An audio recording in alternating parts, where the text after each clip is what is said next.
तो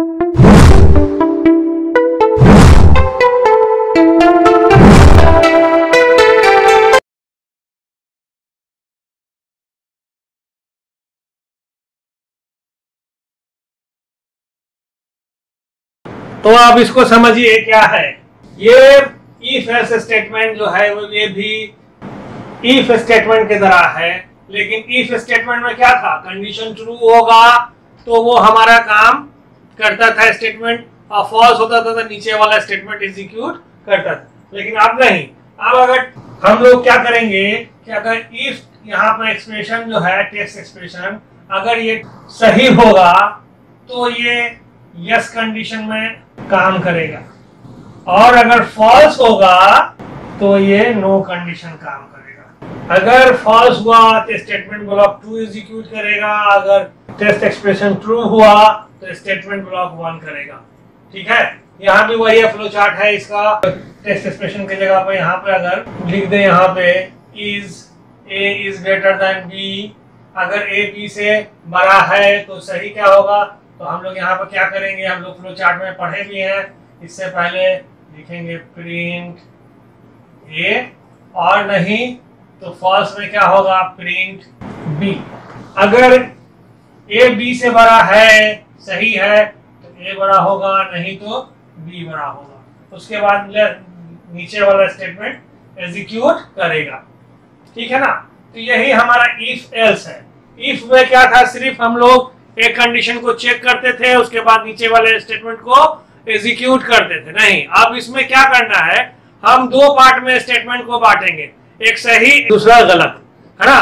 तो अगर कंडीशन हमारा ट्रू होगा तो यस कंडीशन यानी स्टेटमेंट ब्लॉक 1 एग्जीक्यूट करेगा, और हमारा अगर स्टेटमेंट गलत होगा तो स्टेटमेंट ब्लॉक 2 करेगा, जो हमारा नो कंडीशन के लिए यूज होगा। तो ठीक है, चलिए हम लोग एक प्रोग्राम बनाते हैं इफ एल्स स्टेटमेंट पर। Draw a flowchart and write a program in C to check that given number is even or odd. Check करना है कि नंबर जो है हमारा वो इवन है या ऑड है। ठीक है, इवन होगा तो क्या होगा, कोई ऐसा अंक जो पूरा पूरा 2 से डिवाइड हो जाए और उसका रिमाइंडर 0 बच जाए, तो वैसे नंबर को हम लोग क्या बोलते हैं, इवन नंबर बोलते हैं, और बाकी को ऑड नंबर बोलते हैं। ठीक है, तो यहाँ क्या किए, hash include standard input output header file, hash include console input output header file, word में, और यहाँ पर क्या किए, इंटीजर किए, मान लीजिए कोई नंबर मान लीजिए, CLR SCR से क्लियर कर दिए स्क्रीन को। अब क्या कर रहे हैं, रीड कर रहे हैं हम लोग, इंटर एनी इंटीजर नंबर, कोई नंबर हम लोग को चाहिए तो %d और नंबर को रीड कर लिया। अब देखिए यहाँ क्या मेन समझने वाली बात यही पे है, number modulus 2 is equal to 0, यानी नंबर को अगर डिवाइड करेंगे आप 2 से, जैसे मान लीजिए कोई नंबर है 6, इसको डिवाइड करेंगे आप 2 से, तो 2 3 6, और यहाँ रिमाइंडर 0 बच गया। तो जैसे ही रिमाइंडर अगर 0 बचेगा तो हमारा क्या होगा, नंबर इवन होगा, और नहीं तो नंबर क्या होगा, ऑड होगा। ठीक है, यहाँ यस कंडीशन में आए, printf number is even %d number value लिखिए, और नहीं तो फिर क्या चेक किए, number is odd %d number. ठीक है, या तो नंबर इवन होगा या ऑड होगा। ठीक है, तो इसी तरह हम लोग चेक करेंगे और रिमाइंडर से चेक करेंगे। तो इसके लिए जो ऑपरेटर यूज करते हैं इसको मॉडुलस ऑपरेटर बोलते हैं, वही मॉडुलस ऑपरेटर हम लोग यहाँ यूज कर रहे हैं, number mod 2 is equal to 0। उसके बाद गेट ch लिख लिए और बंद कर दिए।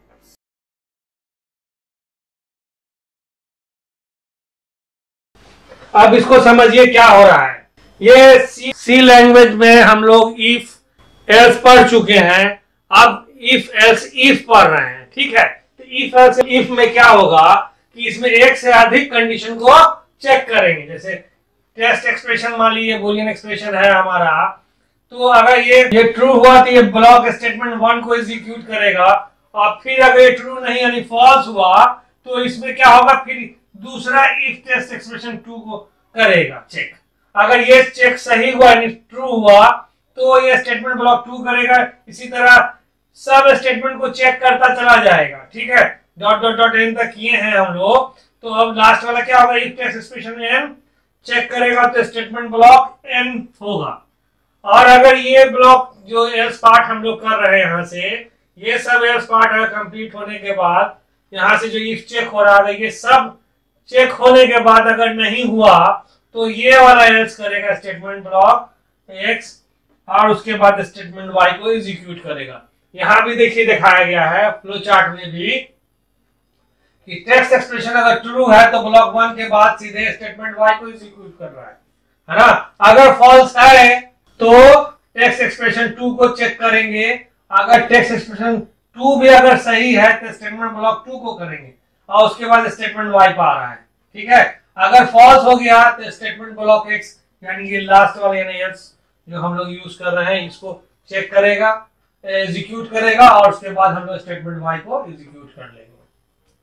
ठीक है, तो ये जब फॉल्स हुआ तो स्टेटमेंट ब्लॉक एक्स को एग्जीक्यूट करेगा, उसके बाद स्टेटमेंट वाई को एग्जीक्यूट करेगा। ठीक है, तो हम लोग इससे पहले भी पढ़ चुके हैं if with in if is called nested if. If के अंदर अगर इफ को यूज करते हैं तो उसको नेस्टेड इफ बोलते हैं। और इफ एल्स इफ जो है ये अवॉइड करता है किसको, नेस्टेड इफ को। उसी की जगह पे हम लोग इफ एल्स इफ को यूज करते हैं। तो चलिए हम लोग एक क्वेश्चन बनाते हैं। वो क्वेश्चन क्या है, write a program in C to test whether a number entered by the user is negative, positive or equal to 0। क्या करना है, क्वेश्चन बनाना है, प्रोग्राम बनाना है सी में, जिसमें चेक क्या करना है कि कोई नंबर हम देते हैं प्रोग्राम को और प्रोग्राम को देने के बाद उसको चेक करेंगे कि वह नंबर नेगेटिव है या पॉजिटिव है या इक्वल टू 0 है। ठीक है, तो सबसे पहले इसको बनाते हैं हम लोग।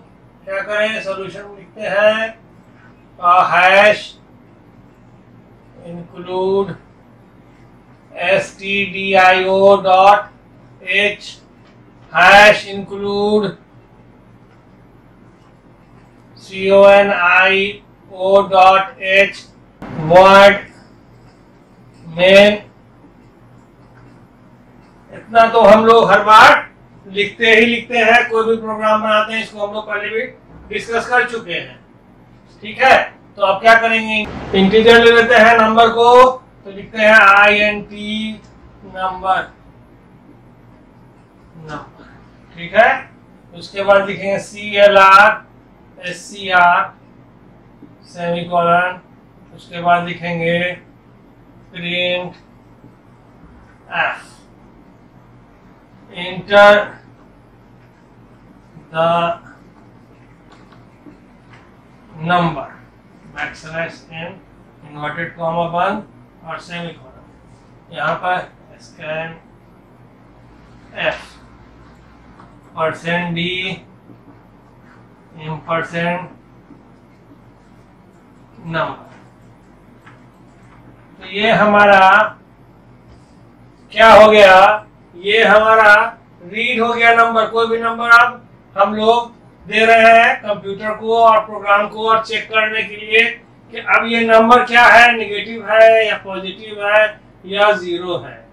ठीक है, अब क्या करेंगे, लिखेंगे if number is equal to 0।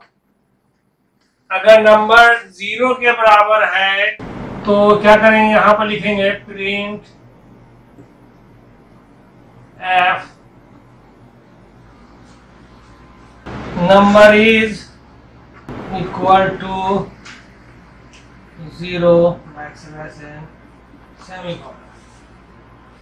ठीक है, इतना समझ में आया। क्या किए, सबसे पहले नंबर को इनपुट कर लिए और इनपुट करने के बाद चेक किए कि नंबर जो है वो हमारा 0 के बराबर है या नहीं है। अगर 0 के बराबर है तो हम लोग लिख दिए मैसेज क्या, number is equal to 0।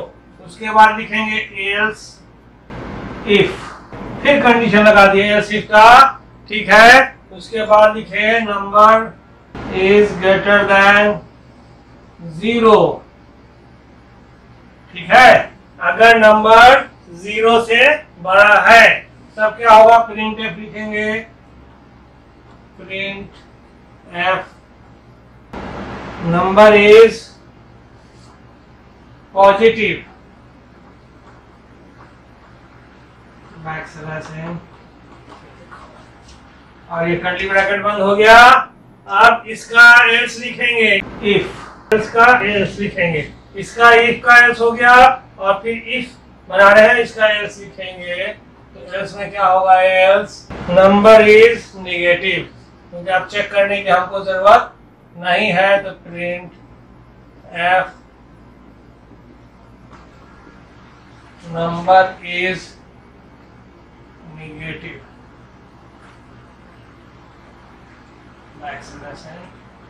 Semicolon, curly bracket बंद।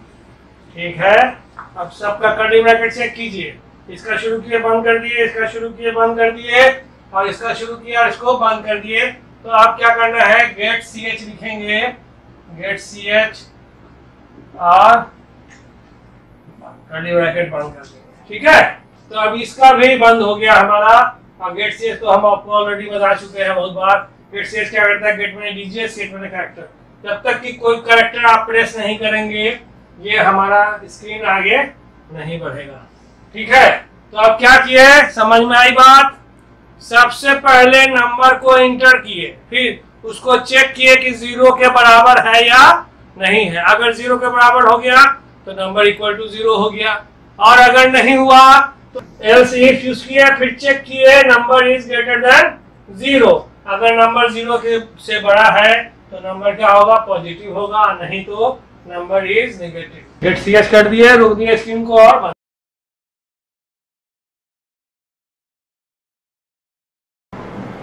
तो चलिए हम आपको बताते हैं स्विच केस स्टेटमेंट क्या है।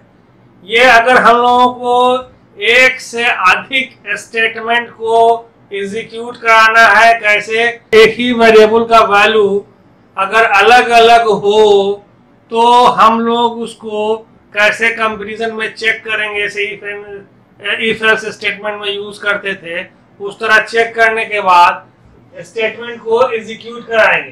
ठीक है, तो स्विच, यहाँ स्विच लिख देंगे और वेरिएबल होगा, ये वेरिएबल का वैल्यू अगर वैल्यू 1 के बराबर है, ठीक है, तो ये statement of block 1 statement execute करेगा, उसके बाद ब्रेक हो जाएगा। ब्रेक क्या करता है, ये टर्मिनेट करता है किससे, इस लूप से। ठीक है, और केस वैल्यू 2 यानी वेरिएबल का वैल्यू अगर वैल्यू 2 के बराबर है तो statement of block 2 will be executed. ये स्टेटमेंट एग्जीक्यूट करेगा हमारा और ब्रेक कर जाएगा, एंड सो ऑन। और बहुत सारा इसमें केसेस हम लोग यूज कर सकते हैं। और अगर केस वैल्यू n के बराबर है वेरिएबल का वैल्यू, तो ये वाला स्टेटमेंट एग्जीक्यूट करेगा, स्टेटमेंट ऑफ ब्लॉक n, और ब्रेक। अगर वेरिएबल का वैल्यू इन सब केस वाले वैल्यू के बराबर नहीं, जैसे वैल्यू 1 के बराबर नहीं है, वैल्यू 2 के बराबर नहीं है, अगर वैल्यू 3 हो तो उसके बराबर भी नहीं है, वैल्यू n के बराबर भी नहीं है, तो क्या करेगा, ये बाय डिफॉल्ट लेगा। और जब इसके वैल्यू के बराबर ना होगा तो ये स्टेटमेंट एग्जीक्यूट करेगा, statement of block default and break. ठीक है, तो यही हमारा स्विच केसेस है, बहुत सारे प्रोग्राम में हम लोग इसका इस्तेमाल करते हैं। तो चलिए हम लोग एक क्वेश्चन बनाते हैं। क्वेश्चन क्या है, देखिए, write a program in C to enter a number from 1 to 7 and display the corresponding day of the week using switch case statement. अगर हम लोग क्वेश्चन बना रहे हैं सी में, जिसका काम क्या है, अगर 1 से लेकर 7 तक हम लोग नंबर देते हैं, इंटर करते हैं, ठीक है, कीबोर्ड से, तो अगर 1 दिए तो उसके कॉरस्पॉन्डिंग संडे लिखा हुआ है, 2 दिए तो मंडे लिखा हुआ है, 3 दिए तो ट्यूसडे लिखा हुआ है, एंड सो ऑन। इसके तरह हम लोगों का, ठीक है। तो सबसे पहले प्रोग्राम क्या करेंगे, स्टार्ट करेंगे hash include stdio dot h, hash include conio dot h, void main, उसके बाद लिखे इंटीजर int, इंटीजर ले लिए और डे ले लिए, एक दिन ले अब दिन का वैल्यू जो होगा उसके कॉरस्पॉन्डिंग हमारा डे आएगा। ठीक है, तो सबसे पहले क्या करेंगे, डे को इंटर करना होगा। तो CLR SCR ये क्या करेगा, स्क्रीन को क्लियर करेगा। और देन क्या लिखेंगे, प्रिंट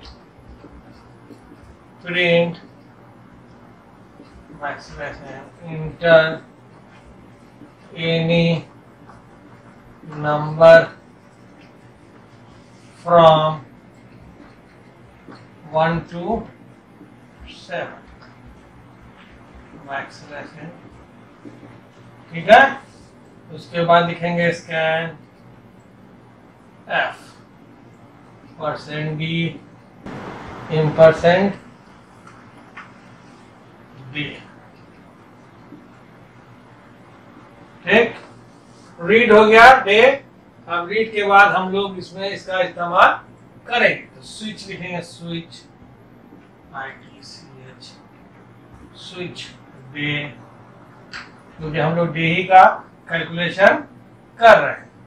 यहाँ लिखेंगे केस 1 कोलन देंगे केस 1, यही डे का वैल्यू अगर 1 होगा तो हमारा क्या आना चाहिए, संडे आना चाहिए। तो यहाँ लिखेंगे print F today is Sunday. ठीक है, उसके बाद लिखेंगे ब्रेक। ठीक है, उसके बाद लिखेंगे case 2 print F today is Monday. ठीक है, उसके बाद लिखेंगे केस 3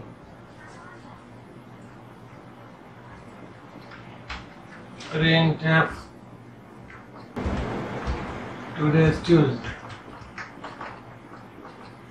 ठीक है, उसके बाद लिखेंगे ब्रेक। तीसरा 3 दिन हो गया, चौथा दिन भी हम लोग इसी तरह लिखेंगे। तो इसको एक बार आप लोग स्क्रीनशॉट ले लीजिए। तो नंबर 3 डे हो गया, या आप लोग भी इसको बना सकते हैं।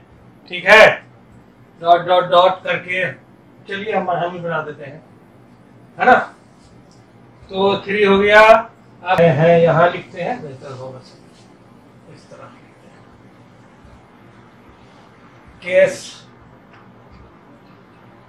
केस 4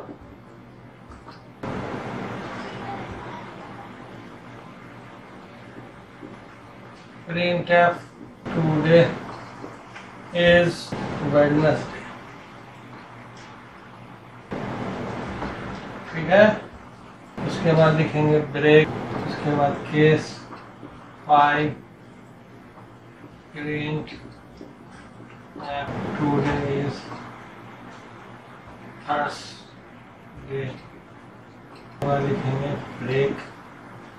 उसके बाद case 6 print F today Friday. उसके बाद लिखेंगे break 7 print F today is Saturday. ठीक है, उसके बाद लिखेंगे ब्रेक। उसके बाद डिफॉल्ट प्रिंट इनवैलिड नंबर। उसके बाद ब्रेक